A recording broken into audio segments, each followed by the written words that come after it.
This is the owl. I'm getting this, Allie. Let's get out of here.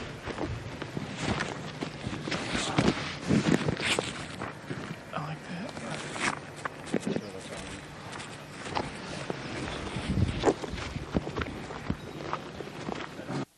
Here you can see the bottom of the stone owl with the altar and the eternal flame, a Aladdin lamp-style urn that continually burns year-round, we're told. And here's a side shot from about 30 yards away of Moloch, the Canaanite deity to which children were sacrificed to in Babylon. And yet another slowed down close shot. Again, the eternal flame burning, the altar, the bottom extremities of the 40-plus foot stone deity, and there is a shot of its head as well. Again, we've slowed down this video because we only actually had about 5 seconds of it on our hidden cameras, so you can have a chance to get a closer look at it. You will see it during the ceremony. Speaking of the ceremony, we were on the left-hand side of the lake, about 150 yards downstream beneath those large redwood trees. Much of the ritual you're going to witness took place on the right-hand side of the lake and at the northern tip beneath Moloch. Keep in mind the scale of the idol compared to those giant redwood trees. It's at least 45 feet tall. Now, the daytime vantage you're witnessing is basically the vantage that we shot the ceremony from at night. This is America, and it's been going on for 120-plus years in Northern California. This is not some new fad. We're talking about something deadly serious with its roots in ancient history.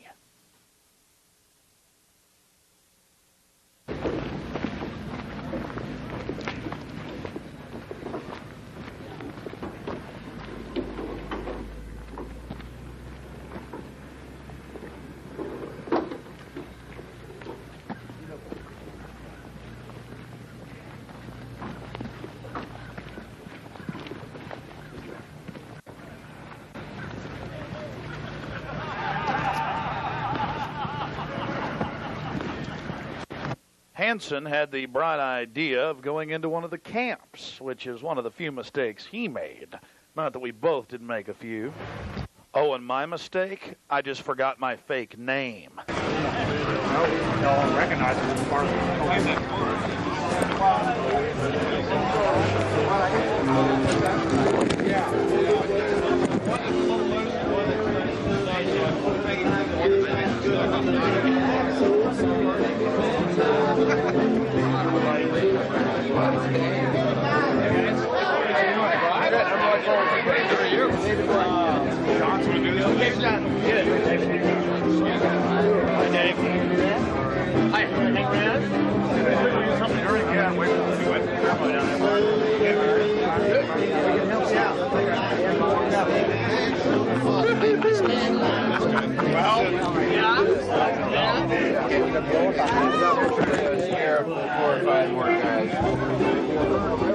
That's, we may have to...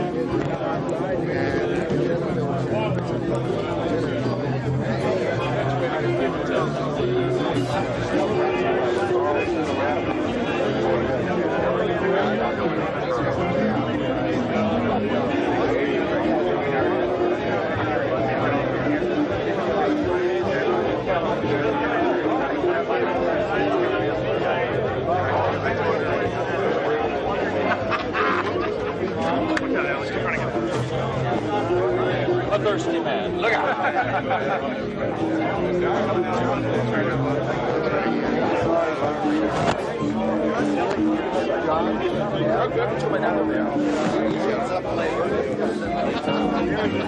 Excuse me, I'm sorry. Quiet.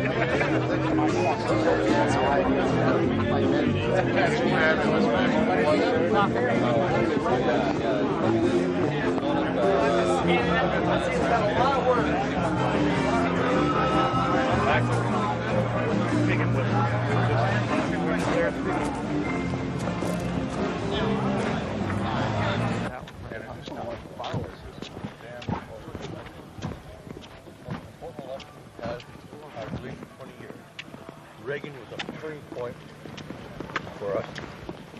Didn't realize at the time there was. And Anytime I shoot. turning point for us. Oh, really? So many liberal Democrats in their time to change things around. It was all live? Oh, is that right? No. It's probably as accurate as we know. Yeah.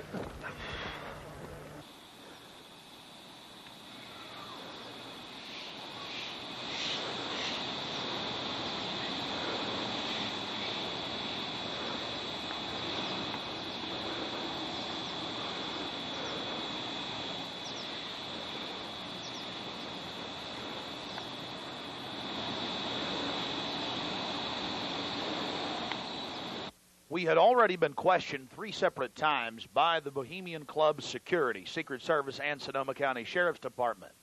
To evade discovery, we decided to try for one of the more remote areas of the camp, according to our map, the most southerly side, and a lookout point, an observation deck over the Russian River. While Mike Hansen was watching for the sheriff's deputies that were down the path and over the bridge in a guard shack, I began to shoot the video you just witnessed. After we turned the camera off, one of the Sonoma County Sheriff's deputies showed up and began asking us why we were filming. We calmly told him we were just sightseeing as members of the Bohemian Club. The point that has to be made here, though, is they do have hidden cameras, because there's no way that they would have been able to witness us videotaping from where the guard shack was located.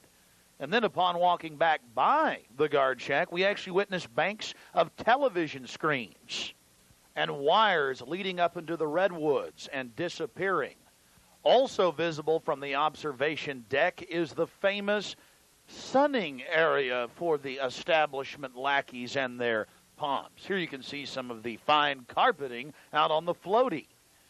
The long history of men enjoying themselves has even been written about in the gossip column of the San Francisco Chronicle, writing that a man on his own often gets invited back to the camp by gay bohemians. Even 100-year-old annals have admitted the homosexual activities. After escaping the sheriff's department, Mike and I traveled high into the hills to wait until dark and the beginning of the cremation of care ceremony.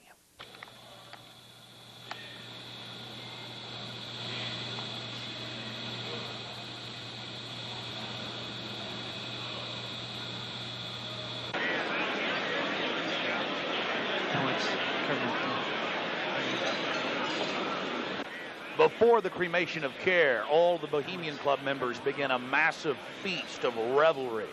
I like that brother. He's so pissed off at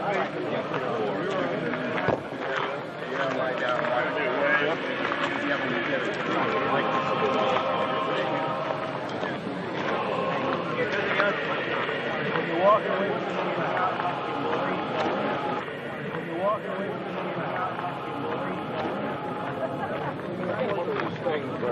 After the feast, cult members travel from the main dining area under the trees out to the eastern side of the lake, where they congregate and prepare themselves to properly thank their deity. Again, the 3,000-plus-year-old Moloch.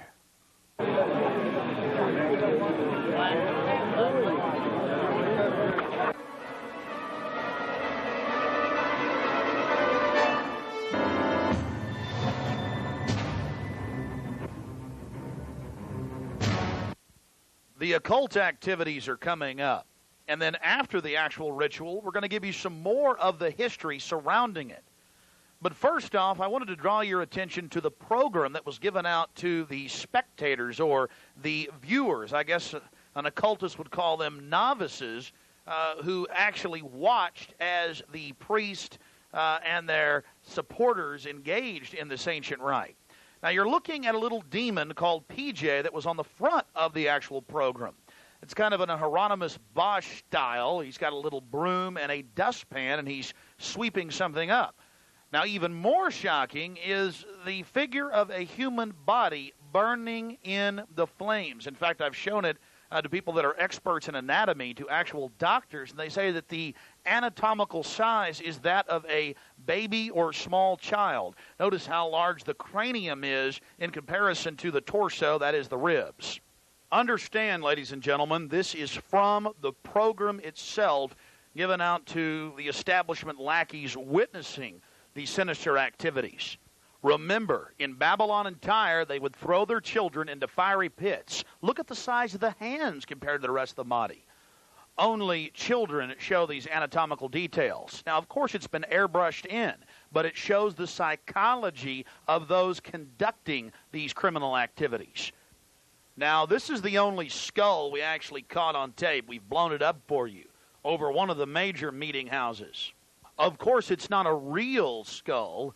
It was extremely oversized up on the signage. The point we're trying to make here is the entire compound was literally infested with symbols of death, skulls, owls, you name it. At long last, here